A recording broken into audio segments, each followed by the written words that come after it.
Checking with Tony Messenger, St. Louis Post-Dispatch columnist, with us every Tuesday and Thursday. Good morning, Tony. The Denver Broncos have a quarterback, and we're headed to the Super Bowl. I assume that's what you want to talk about. Yeah, I'm not so sure if I'm a Broncos fan, I'd be a big fan of Case Keenum. That's like a Jets move. What are they thinking?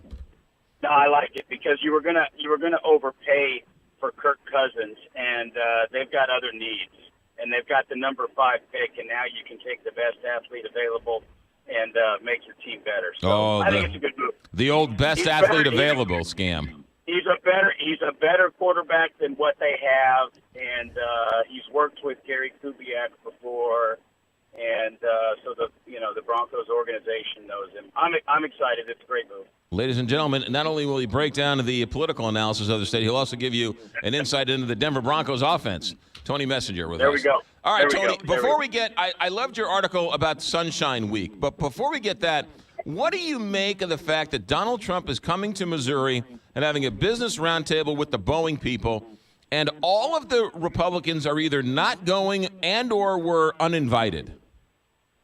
It shows you two things. What a current mess the Missouri political scene is, mostly because of what's happening with Governor Eric Greitens. And also it just shows you a little bit of insight into the Trump White House, because no other White House would ever do this to a local state. If you don't want Greitens around, you find a way to make it so that Greitens doesn't want to be there and everybody else can go. But the bottom line is Governor Greitens right now can't stand Lieutenant Governor Mike Parson, who stands to potentially benefit from the legal problems that the governor's facing. And Josh Hawley, the Attorney General, who's running for U.S. Senate against Claire McCaskill, is also in a bit of a pickle in that he's kind of investigating the governor, and he's kind of whitewashing what's going on with the governor, and he's really, it's kind of like his campaign. He's trying to play both sides of the fence. He's a Steve Bannon, Donald Trump guy, but he's also a salt of the earth guy. You know, he can't decide who he is. And so all of those things sort of fit in to a messy situation in which the other Missouri Republicans are sort of thrown under the bus, so to speak. It's just really weird that Donald Trump disinvites people like somehow they're going to bring shame to Donald Trump, right? I mean, that just doesn't seem to make any sense. After they were once invited, right? Yeah, that's the part that's weird. So I think it likely has much more to do with Governor Greitens than it has to do with Donald Trump or anybody else. Right. But it looks bad. He's coming to town. He's not coming to town to talk to folks at Boeing. He's coming to town to raise money for Josh Hawley. And so he's started his visit by making things look bad for Josh Hawley. That's not traditionally what a president does when he comes to town to raise money for somebody. What do you make of the story that prosecutors in the city turned over evidence to Ed Dowd and company for Eric Greitens' trial, and in there were a bunch of pictures of his house in the Central West End? That doesn't make any sense to me. What do you make of that story? Well, I think that's just part of the evidence. I mean, in any sort of criminal case like this, the prosecution has to turn over to the defense at various times what evidence they have, and the defense has similar responsibilities. And if you're going to investigate an alleged crime that took place at that house, you're going to have all sorts of things. So our story at stltoday.com this morning indicates that there's a month's worth of the governor's phone records. There's testimony from his alleged lover in the case before the grand jury. Photos of the house where the alleged incident took place. All of those things at some point might, make their way into trial. How easy is it to get into the basement? How hard is it to get into the basement? Is it isolated from the rest of the house? Can people from the street see whether or not, this woman walked into the house, with the governor, that sort of thing? I mean, I can imagine any number of reasons for having those photos. I don't know why they have those photos, but I can imagine any number of reasons why they might play out in a criminal case. What about the photo? We still don't know if the photo exists. I believe, based on multiple people that I've talked to, that it exists. There's a lot of interesting semantic games being played by both the prosecution and the defense. The defense made a big deal out of the fact that it was not in the prosecutor's possession when the grand jury indicted. And that is a surprising tidbit. It does surprise me that the grand jury indicted without the photo.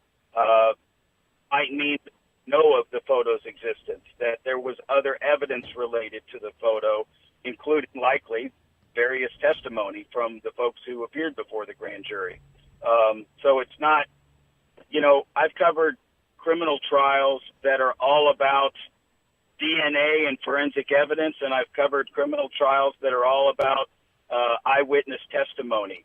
And I don't know which kind of case this is. It may be some combination.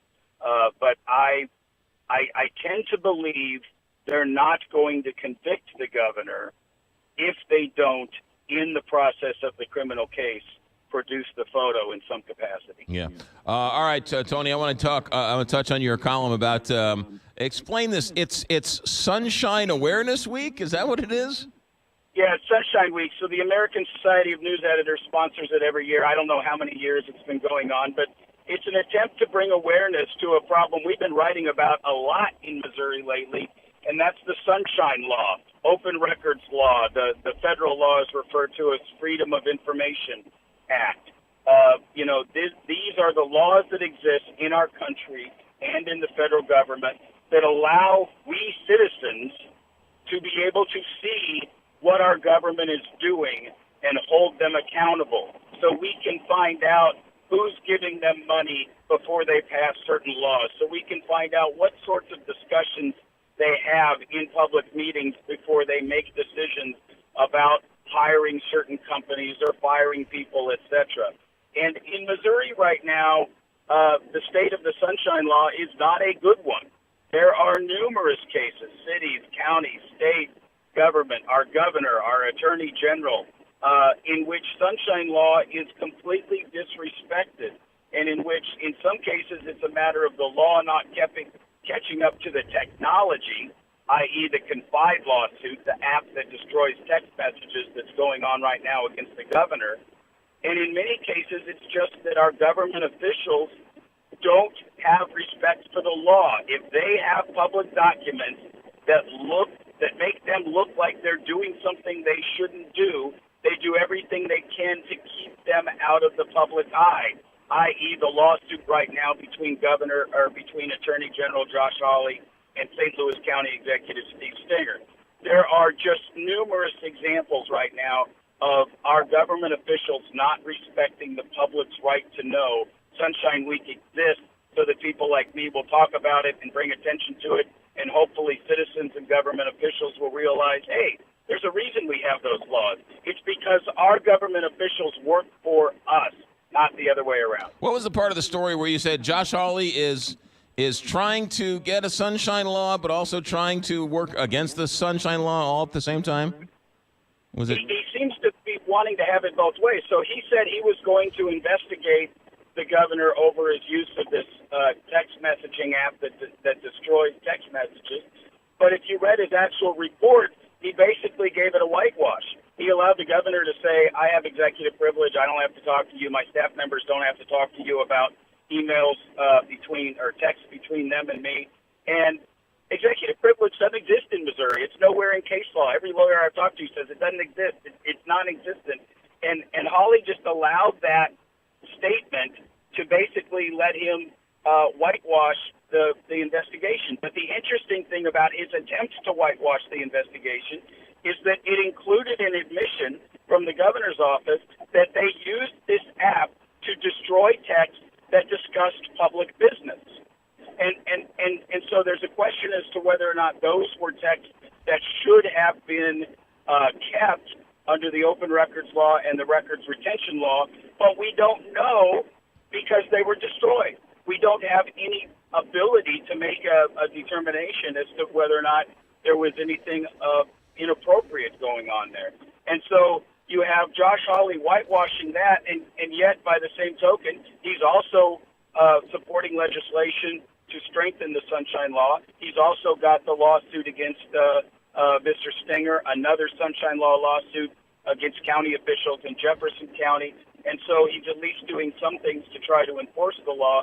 But right now, his record on Sunshine Law is really mixed.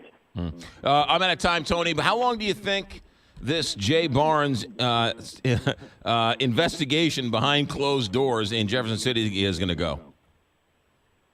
Boy, I don't know. I can't imagine that they keep meeting in the Jefferson City Police Station for all that much longer. I would assume I would hope they're only going to do that while they're interviewing witnesses that they want to be able to protect their identity. And after that, I would really hope that they deliberate in public.